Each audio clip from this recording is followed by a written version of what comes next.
Kwangu mimi sijaionaga faida yoyote ya Simba na Yanga. Yaani wakicheza tu wanapoteza muda, hakuna chochote. Watu wanapoteza, wanashindwa kwenda kufanya kazi, wanaenda kuangalia Masimba na Yanga. Hivi watu mna akili kabisa nyinyi mnaopoteza muda kwenda kuangalia Simba na Yanga? Hii tabia mimi huaga naikemea kila siku. Hichi kitu ni kitu ambacho mimi sikipendi. Simba na Yanga vina faida gani? Huo muda ambao mnachukua kwenda kuangalia Simba na Yanga, kwa nini hata nyumbani kwenu kuna vinyasi nyasi? Kwa nini mchukue huo muda mkaenda kupalilia? Mnahangaika na Simba na Yanga kwa faida gani? Yaani mnapoteza, ndo yale mnaenda huko uwanjani mnapata mapresha, kwanza maumivu tu. Simba na Yanga mnapataga tu maumivu, hakuna chochote. Sasa timu itakayofungwa wanakuja kuleta tu maumivu.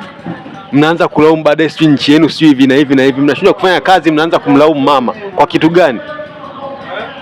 Simba na Yanga, badilisha hiyo pesa mnaoandaa Simba na Yanga, pelekeni hata kwenye kilimo.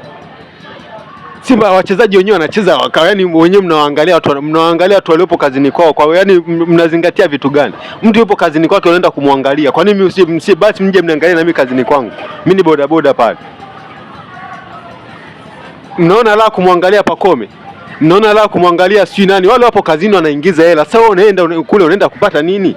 Zaidi ya ujinga tu. Kwanza hata hii mechi bora hata isinge kuwepo. Dabi watu wamechanganyikiwa. Tena bora mwe mnapeleka huko Zanzibar, Tanzania huko Dar es Salaam si hatutaki. Mnatuharibia tu vijana. Kuna cha dabi tunafunga.